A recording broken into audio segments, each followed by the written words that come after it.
So good morning guys. I hope you guys be safe in home, isn't it? So for previous sessions, we say during this pandemic period, our classes will be going through the online mode.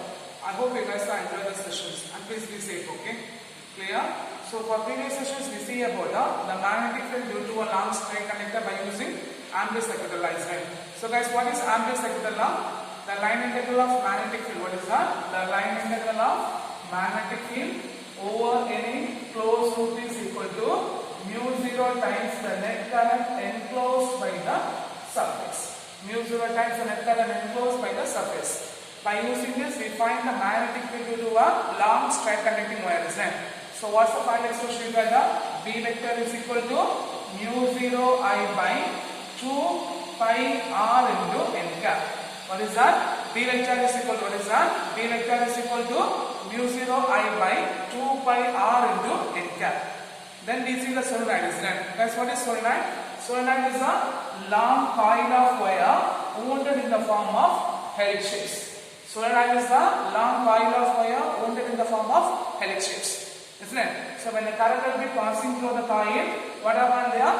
The magnetic field will be produced. And the total magnetic field is the vector superposition of magnetic field produced on each turn of a coil. Magnetic field produced on each turn of a coil. Then what's the point? Inside the coil, inside the solenoid, the magnetic field will be uniform. Outside the solenoid, the magnetic field will be zero. And the direction of the magnetic field is given by right hand rule, isn't it? Right hand thumb rule, isn't it? So if you are carrying a solenoid like this, means the curl of a fingers which represents the direction of current, means the extended thumb points the direction of a magnetic field. Extended thumb points the direction of a magnetic field. Clear? Then next we see the magnetic field due to a current carrying solenoid, isn't it? What is the point? We see that the magnetic field due to a current carrying solenoid. What is that? The magnetic field due to a current carrying solenoid. What do you get out? B vector B is equal to mu0 into Ni. B is equal to mu0 into Ni. So these are the things we see in the previous session. So guys, what is Ampere's second law? The line integral of magnetic field over any closed loop is equal to mu0 times the net current enclosed by the surface. By using this, we find the magnetic field due to a long straight connector. What is that? The magnetic field due to a long straight connector. B vector is equal to mu0 I by 2 pi r into n cap. Then we find introduction to the solenoid. So guys, what is solenoid? Solenoid is a long coil of wire wound in the form of helix shape, isn't it? Then we see the magnetic field due to a long current carrying solenoid. What is that? The magnetic field due to a long current carrying solenoid. So today's sessions we are going to see about the toroid. Okay. So what is toroid means? It's also solenoid. Okay. A solenoid is bent in such a way, and the ends are joined together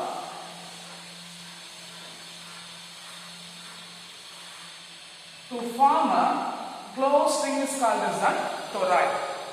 Okay, so what is toroid? A solenoid is bent in such a way, the ends are joined together to form a closed ring. To form a closed ring is called as a toroid. Okay, so guys, what is solenoid? Solenoid is a long coil of wire wounded in the form of helix shapes. What is toroid? A solenoid is bent in such a way. What is that? A solenoid is bent in such a way, the ends are joined together to form a closed ring. That's called as a solenoid. Okay, and inside the toroid, what is that? Inside the toroid, the magnetic field will be uniform. Okay, inside the toroid, the magnetic field will be uniform. Okay, inside the toroid, the magnetic field will be constant. Okay, inside the toroid, the magnitude of the magnetic field will be constant, and open exterior and open interior, the magnetic field will be zero. Open exterior and open interior, the magnetic field will be zero. Clear? Clear. So guys, what is toroid? The toroid, a solenoid is bent in such a way, the ends are joined together to form a closed ring is called as a toroid. Okay, inside the toroid, the magnitude of the magnetic field has constant magnitude. What is that? Inside the toroid, the magnetic field will be constant, and open exterior and open interior, the magnetic field will be zero. The magnetic field will be zero. Okay, clear? Clear. So guys, what is toroid? Toroid is a long solenoid is bent in such a way the ends are joined together to form a closed ring is called as a toroid. Inside the toroid, the magnetic field will be constant, open exterior and open interior, the magnetic field will be 0. The magnetic field will be 0. So first we are going to find the open space interior of a toroid. Open space interior. First we are going to see about the open space interior.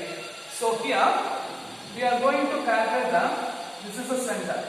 Okay, we are going to calculate the magnetic field BP at a point P. Okay, so we make it three points. Okay, P, Q and S. From this 3 point we are going to calculate the magnetic field. Okay, so we are going to calculate the magnetic field BP at a point P. So we constructing the Ampere loop. What is that? We constructing the Ampere loop with the radius of 1. We constructed the Ampere loop with the radius of 1. So we are going to calculate the magnetic field at a point BP. We are going to calculate the magnetic field at a point BP. Okay. So we are going to construct the Ampere loop with the radius of 1. We are going to construct the Ampere loop with the radius of 1. So for simplicity we take as the length of the loop. Okay. What is that? The length of a loop. L1 is equal to 2 pi R1. The length of loop L is equal to 2 pi R1. So for Ampere circuital law, what is that? For Ampere circuital law or Ampere's law for loop 1. What is that? The Ampere's law for loop 1. What do you get? The closed integral of BP vector down dl vector is equal to mu 0 into I enclosed. Okay, clear? Since for loop 1, the current enclosed on the loop will be 0. For loop 1, what is that? For loop 1, the current enclosed I enclosed is equal to 0. So if I enclosed is equal to 0 means what is that? The closed integral of BP vector dot dl vector is equal to 0. So this is possible only when the magnetic field at a point BP will be vanishes. This is possible only when the magnetic field at a point P will be vanishes. So we can write BP is equal to 0. Okay. So first point open interior to the toroid. We make a point P. We are going to calculate the magnetic field at a point P. What is that? We are going to calculate the magnetic field at a point P. So we constructing the Ampere loop with the radius of R1. With the radius of R1. So the length of the loop L1 is equal to 2 pi R1. We are using the Ampere's law for loop 1. Closed integral of BP vector dot dl vector is equal to mu 0 I enclosed. Mu 0 I enclosed. So if it is enclosed current will be 0. So we substitute that the magnetic field will be. This condition is possible only when the magnetic field at a point P will be vanishes. The magnetic field at a point P will be vanishes. Now second we are going to take a open exterior. Open exterior. Okay. So we make a point yes. So we are going to calculate the magnetic field at a point on yes. Okay. So we are going to calculate the magnetic field. Of our book it will be given as a Q. Okay. So we are going to calculate the magnetic field at a point on Q. Okay. So we are going to calculate the magnetic field at a point on Q. Okay, so we are going to constructing the Ampere loop. What is that? We are going to constructing the Ampere loop with the radius R3. With the radius R3. Okay, so for a point Q, we are going to calculate the magnetic field at a point PQ. Okay, at a point Q. So we constructing the Ampere loop with the radius of what is that? We are constructing the Ampere loop with the radius of R3. So the length of the loop, what is that? The length of loop L3 is equal to 2 pi R3. L3 is equal to 2 pi R3. Okay. Now Ampere's law. What do you get down? The closed integral of B vector dot dl vector is equal to BQ dot dl vector is equal to mu 0 into I enclosed. Okay. So here, since each turn of a toroid of the loop, what is that? Since each turn of a toroid loop, the current coming out of the plane is equal to current going towards the plane, or the current coming out of the plane cancelled by current going inside the plane. So the net current enclosed on the surface, what is that? The net current enclosed on the surface is equal to 0. Okay. So if you substitute what is that? The closed integral of dq vector dot dl vector is equal to 0. This is possible only when the magnetic field at a point Q will be vanishes. This is possible only when the magnetic field at a point Q will be vanishes. So what you get? dq is equal to 0. Okay. So what's the open exterior data? From open exterior, open face exterior toroid, we are going to calculate the magnetic field at a point Q. So we constructing the ampere loop with the radius of R3. So the length of a loop L3 is equal to 2 pi into R3. So by Ampere's law, here the current will be 0. Why current will be 0? Because current coming out of a plane is equal to current cancelled by current going inside the plane. So the current enclosed will be 0. So the magnetic close to middle of magnetic B vector dot dl vector is equal to 0. This is possible only when the magnetic field will be vanishes. Okay. Now we are going to see the open interior of toroid. Okay. What is that? Inside the toroid.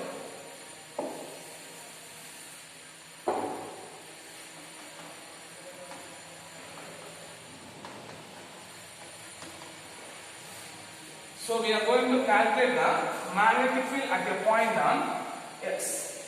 So we are going to calculate the magnetic field at a point on S. So we constructing the ampere loop with the radius of R2. With the radius of R2. Okay. So the length of the loop L2 is equal to 2 pi R2. The length of the loop L2 is equal to 2 pi R2.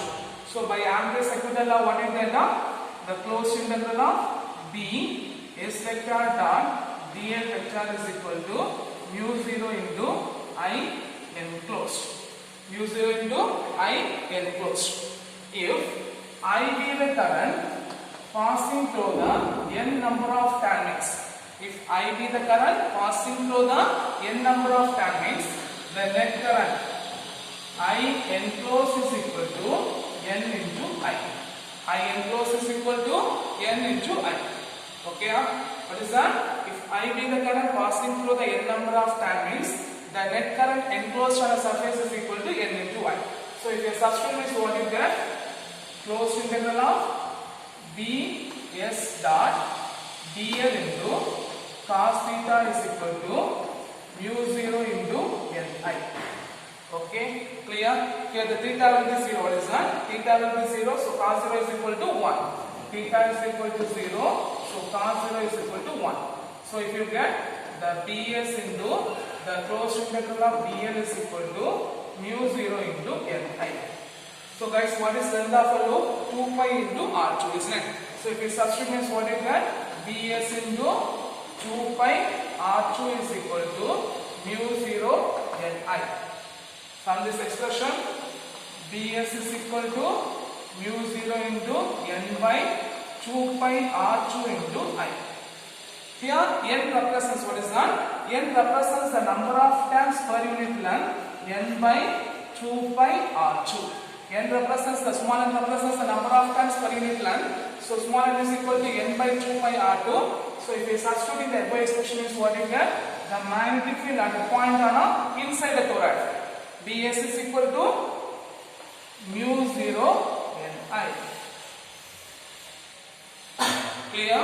So inside the toroid, we are going to calculate what is that? We are going to calculate the magnetic field. What is that? We are going to calculate the magnetic field at a point on S. So we constructing the ampere loop with the radius of R2.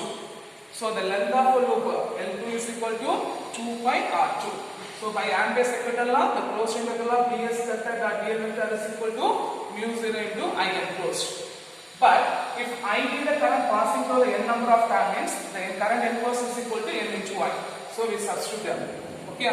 Then here we write the magnitude form. Theta is equal to 0 means cos 0 is equal to 1. So bs into integral of dl. Integral of dl is equal to 2 pi r2.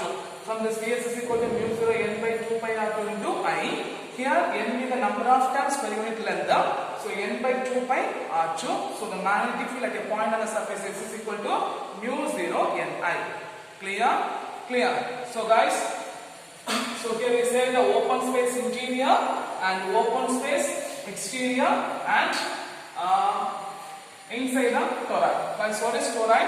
The toroid is bent in such a way. What is that? The toroid is bent in such a way, and ends are solenoid is bent in such a way, and ends are joined together to form a closed ring is called as a toroid. Inside the toroid, the magnetic field will be constant, and outside open space exterior and open space interior, the magnetic field will be 0. Okay. So for open space interior, the magnetic field will be 0. But inside the toroid, what the magnetic field will get? The magnetic field B of S is equal to mu 0 ni. Clear? So here, first we make a point P, then we construct the angular loop with the radius of R1. So the length is equal to 2 pi R1. So here there is no electron enclosed on the surface, so the magnetic field will be 0. Similarly, for the open space exterior, we construct the angular loop with the radius of R3. We construct the angular loop with the radius of R3. So the length will be 2 pi r3, but here also the electron enclosed on the surface will be, because the current coming into the plane will be cancelled by the current going outside the plane. So the electron will be 0, so the magnetic field will be vanishes. But at a point S, we construct the angular loop with the radius of r2. So the length is equal to 2 pi r2 by using angular secretary law, closed integral of bs vector and dl vector is equal to mu 0 I enclosed. But if I be the current passing through on the number of times n means the enclosed current I enclosed is equal to n into I. Okay, so we substitute then from this integral of dl is equal to 2 pi r2. So bs is equal to mu 0 n by 2 pi r2 into I. Here n by 2 pi r2, which means the number of times per unit length. So bs is equal to mu 0 into ni. Okay, clear? Clear. So this is one of our important question. Okay, clear. So explain the toroid on open space interior, the open space exterior, and inside the toroid. Okay, shall we?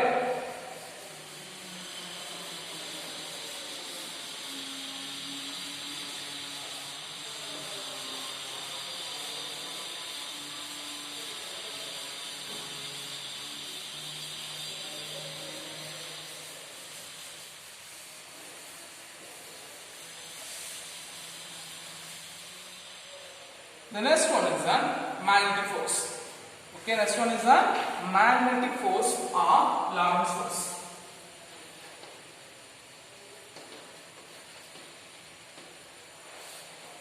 So assuming a uniform magnetic field.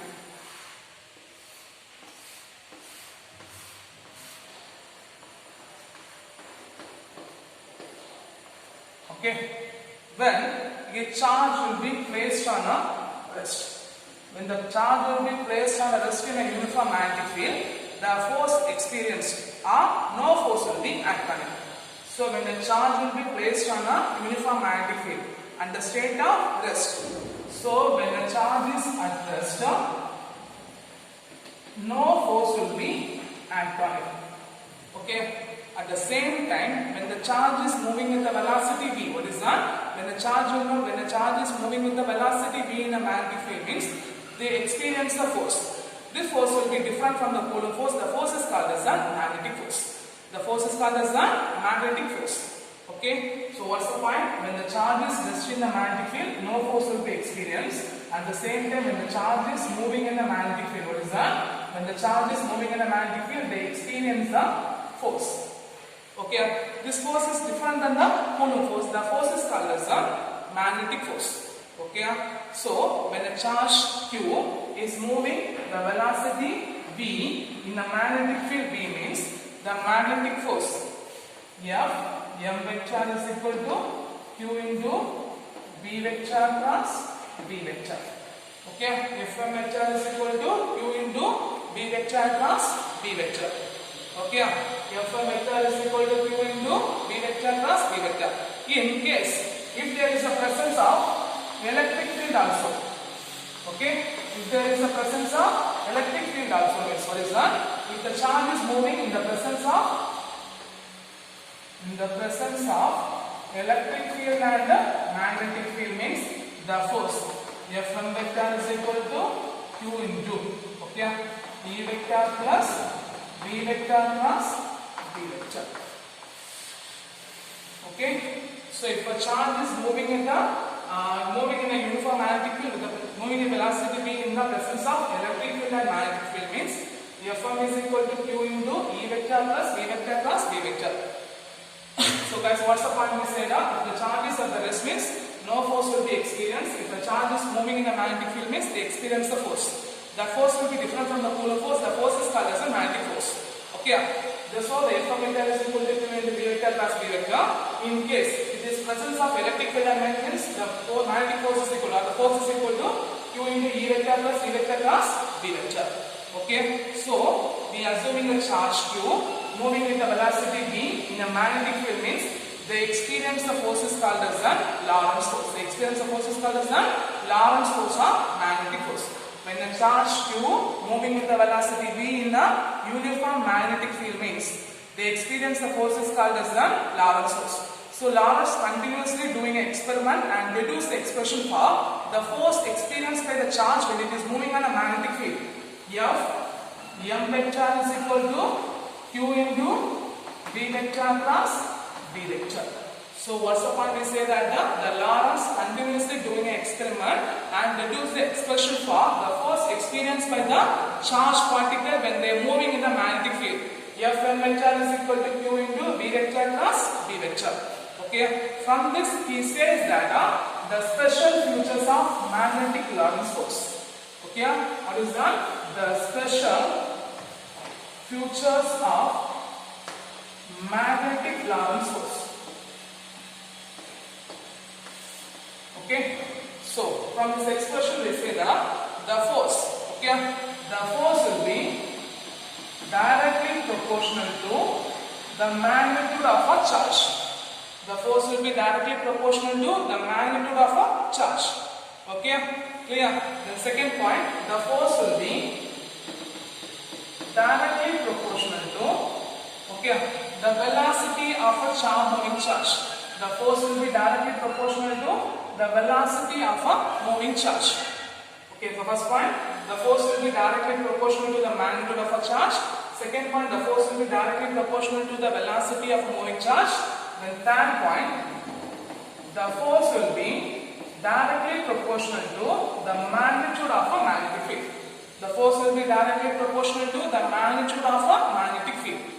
Okay, then point number 4. If you write the magnetic form is what you get? Fm is equal to Q VB into sin theta, isn't it? So for point number 4, the force will be directly proportional to the sine of an angle between. What is that? The sine of an angle between the velocity and the magnetic field. Sine of an angle between the velocity and magnetic field. So what's the point number 4? The force is directly proportional to sine of an angle between the velocity and magnitude of a magnetic field. Okay, clear? So first point 4, understand is then. What's the point number first one? The force will be directly proportional to the magnitude of a charge. Force is directly proportional to the velocity of a moving charge. The force is directly proportional to the velocity magnitude of a magnetic field. The force is directly proportional to sine of an angle between the velocity and the magnetic field. Okay, clear? And point number 5, the direction of a force Fm vector is perpendicular to the velocity and magnetic field. What is that? The direction of force always perpendicular to the velocity of a charge and magnetic field. Okay, so we can write Fm vector is the cross product of V vector and B vector. So we write the P vector form. So if it is a magnetic field, if it is a velocity means the force will be always perpendicular to the velocity and the magnetic field. Okay, clear? Clear? Clear? Then sixth point, the direction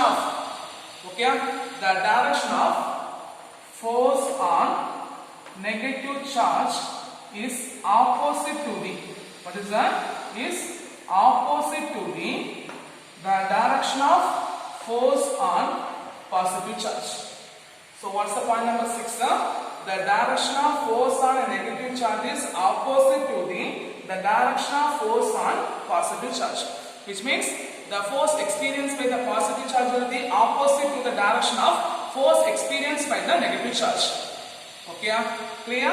The last point, if the charge is, what is that? If the velocity of charge moving along the direction of magnetic field.